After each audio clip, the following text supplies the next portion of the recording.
Welcome to my computer class. आज हम शुरू करेंगे कंप्यूटर में एमएस वर्ड। ठीक है, हमारा ऑब्जेक्टिव होगा insert a table in various ways, design and format a table, perform basic table operations, insert graphical objects, apply various style and design format on the graphical object, insert and work with word art. ठीक है। अभी सबसे पहले हम लोग उसके अंदर हम जानेंगे स्ट्रक्चर डेटा क्या होता है। पहले मैं रीड कर देती हूँ, फिर मैं उसके बाद बताती हूँ। Any data which has value describe in a consistent manner is called structured data. For example, your report card it shows the marks of the subject in a symmetrical form. Another example is the food menu in a restaurant. It shows the food item and their price in structured form. MS Word allows us to present the structured data in a form of table. They are useful in displaying data in symmetrical form. Financial figures, numbers, data set, and other structured data can be displayed using tables. Tables save space and present the necessary detail in concise form. Tables help in comparing the data and understand it easily as compared to a paragraph or longer text. Data का मतलब ये होता है कि आप कोई भी data आप बना रहे हो। डेटा का मतलब हो गया आपकी एक फॉर्म है, टेबल आपने बनाया जिसको सिस्टमैटिक ढंग से हर चीज़ उसके अंदर एक मैनर में लिखी हुई है, एक हर चीज़ उसका सिस्टमैटिक ढंग से है।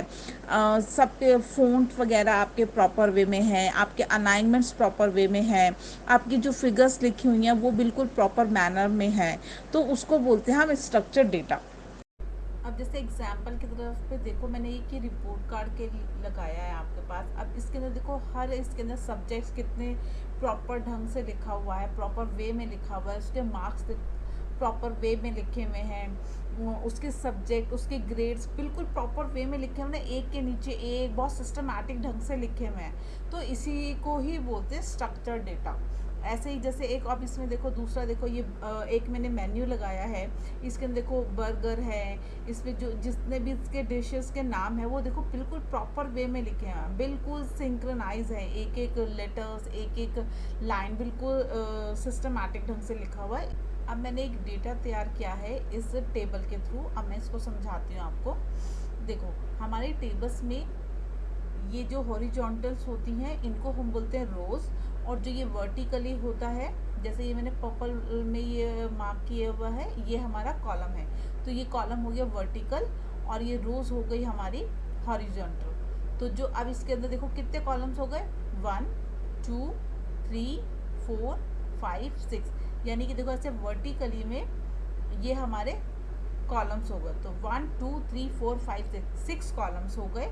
और ये हमारा रोज है, जो ये हमारा ऐसे है ना, हॉरिजॉन्टल्स में जा रही है। जो मैंने ये हाईलाइट किया हुआ है रेड कलर से, ये हमारी हॉरिजॉन्टल लाइंस है जिनको हम लोग रोज बोलते हैं। तो हमारे पास 4 रोज है। अब जो जैसे ये मैंने 4 एजेस का एक सिलेक्ट किया हुआ है बॉक्स, इसको हम बोलते हैं सेल। हमारी जब भी हम लोग कोई टेबल क्रिएट करते हैं उसके अंदर हमारे हो गए अब कॉलम्स, rows and cell.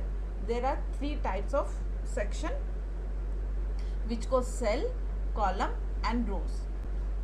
अब मैंने जितना भी आपको प्रैक्टिकली करवाया है ना, इंसर्ट है, how to insert a table और शॉर्टकट कीज ऑफ टेबल, तो वो सारा मैंने यहाँ पर एक इसका स्क्रीनशॉट पेस्ट कर दिया है। आपको कुछ समझना है तो आप इससे भी समझ सकते हैं। ये आपके रेफरेंस के लिए है ताकि आपको समझ में आ जाए।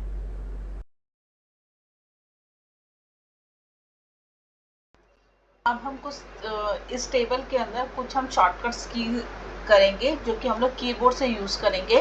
तो मैंने आपके लिए ये टेबल बनाया है, अब आप इसे अच्छे से समझना। ठीक है, अब आपको ये पता ही चल गया कौन सा कॉलम होता है, कौन सा रो होता है, कौन सा सेल होता है। ठीक है, अब हम देखेंगे। अभी मान लो यहाँ पर मैंने नंबर 1 लिखा है, अब मैं इस सेल के अंदर हूँ। ठीक है, अब मुझे इस सेल से नेक्स्ट सेल के अंदर मुझे जंप करना है, तो उसकी शॉर्टकट की होती है टैब। ठीक है, when you jump the next cell then we will press tab tab tab tab tab tab tab. इस तरह से आप जैसे ही टैब प्रेस करोगे तो आप अगले अगले नेक्स्ट सेल में आप जंप करते रहेंगे। ठीक है, अब यहीं से ही अगर हमें अपने सेल से बैक आना है। जैसे अब यहाँ पे हम 23 पर है ना, तो अब हम लोग 23 की जगह अब हमें 25 में आना है, फिर उसके बाद सी में। तो हम लोग यहाँ पर क्या प्रेस करेंगे, shift tab, shift tab, shift tab, shift tab, shift tab. ठीक है, ऐसे ही अब आप बैक करने के लिए शिफ्ट प्लस टैब यूज करेंगे। ठीक है, अब ये देखो, अब हम मान लीजिए हम यहाँ पर 23 में हैं। ठीक है, अब हमें क्या करना है, अब we want to jump in a first cell of row. ठीक है, अब देखो, अब हम लोग यहाँ पर हैं,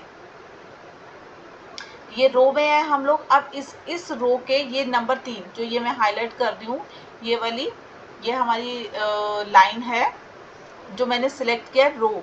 तो अब मैं 23 के एक सेल में हूँ।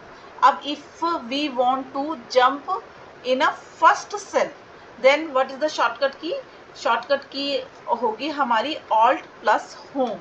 क्या होगी, ऑल्ट प्लस होम। आप इसको अपने कीबोर्ड्स में से आप देखते रहोगे ना, तो आपको पता चलता जाएगा। मैं कीबोर्ड भी यहाँ पे ड्रॉ कर दूंगी, जिससे आपको समझ में आ जाएगा। आप देखो, आ गया ना यहाँ पर हमारा, ये हमारी इस वाली रो में से पहले सेल में जंप कर लिया, तो अब इस रो के फर्स्ट सेल में हम आ गए। अब ठीक है, अब हमें मान लीजिए अब हमें लास्ट सेल में जाना है, इसी रो के लास्ट सेल में, तब हम क्या करेंगे, ऑल्ट प्लस एंड। देखो, अब आ गए ना हम लोग 23 में। तो ऐसे ही अब ये हमने रो में जंप किया था, अब हम करेंगे कॉलम में। अब ये देखो, ये मैं कॉलम में हूँ, ये मेरा 23 लास्ट सेल है। अब इसके अंदर मुझे जाना है इसके फर्स्ट सेल में। देखो, इसका फर्स्ट सेल, इस कॉलम का फर्स्ट सेल कौन सा हुआ हमारा, मार्क्स आउट ऑफ 25। तो अब मैं इस सेल में ऐसी शॉर्टकट की प्रेस करूंगी जिससे कि इस कॉलम के फर्स्ट सेल के अंदर मेरा की आ जाएगा। ठीक है, तो अब मैं यहाँ पर प्रेस करूंगी alt plus page up, alt plus page up. ठीक है, ये देखो आ गया ना। अब मुझे लास्ट सेल में जाना है, तो हम क्या करेंगे, alt page down, alt page down. अब देखो, हम यहाँ से भी कर सकते हैं इसको। ठीक है, अच्छा, अब इसके बाद अब हम लोग जाते हैं, ये एक मेरे पास ये लिखा हुआ है अनवी, जैसे इसमें नाम लिखा। अब मैं यहाँ पर एक पैराग्राफ इंसर्ट करना चाहती हूँ, तो हम लोग यहाँ पर अगर मैं एंटर करूँगी तो मैं यहाँ पर कुछ भी राइट कर सकती हूँ। ठीक है, देखो जैसे, ठीक है, ये देखो, एंटर प्रेस करेंगे हम लोग, तो ये इसके नेक्स्ट में टाइप होता रहेगा। ठीक है, तो इसकी शॉर्टकट की होती है enter. When we press enter, then we will write a paragraph. ठीक है, अच्छा, नेक्स्ट हो गया। अब ये हमारी शॉर्टकट कीज हो गई। ठीक है, तो ये आप इसको लर्न कर लेना। मैं इसके लिए आपके लिए यहाँ पे कीबोर्ड भी शो कर दूंगी, जिससे आपको समझ में आ जाएगा। अब हमारा नेक्स्ट टॉपिक होगा कि हमने जो अभी टेबल बनाना सीखा, अब उसका हम लोग डिज़ाइंस बनाएंगे। उस हमारे उसमें वर्ड में एक प्री डिफाइंड डिज़ाइंस होते हैं, लेआउट्स, जिन्हें हम लेआउट्स बोल सकते हैं, जिसको हम लोग फॉर्मेट करना टेबल सीख सकते हैं। जैसे आप इसमें देख रहे हो, आप when you click on the table tools display 2 ribbons design and layout to format the table as you need. अब ये देखो, जैसे इसमें यहाँ पर एक शॉर्टकट बनाया हुआ है, ये हमारी कुछ प्री डिफाइंड डिज़ाइन होते हैं टेबल पर, उसको हम लोग एक तरह से वो डेकोरेट हो जाती है, कलरफुल बन जाती है। अभी आप इसको देखो, अब मैं इसको आपको प्रैक्टिकल करके बताऊंगी, तो उससे आपको ज़्यादा अच्छे से समझ में आएगा। अब हम देखो टेबल डिज़ाइन करना सीखेंगे। देखो, अब यहाँ पर एक जो टेबल के पास आप ये देख रहे हो, यहाँ पर एक ये प्लस का साइन बना हुआ है ना, दिख रहा है सबको।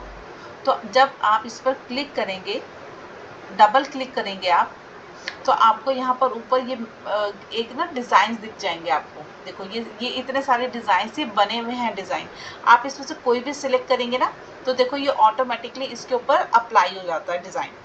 तो इसको बोलते हैं टेबल डिज़ाइन करना। ठीक है, तो आप कोई भी आप इसको सिलेक्ट करोगे ना, तो आप जो मर्जी आप इसमें से सिलेक्ट करोगे, ये ऑटोमेटिकली चेंज हो जाएगा। देखो कितना सुंदर लग रहा है ना। आप इसको ज़रूर ट्राई करिए, जिससे आपको समझ में आएगा कि कैसे टेबल को क्रिएट किया जाता है, कैसे टेबल के डिज़ाइंस हम लोग बनाते हैं। ठीक है, if you like my videos, please hit that subscribe button and join my channel for more amazing content. Thank you for watching.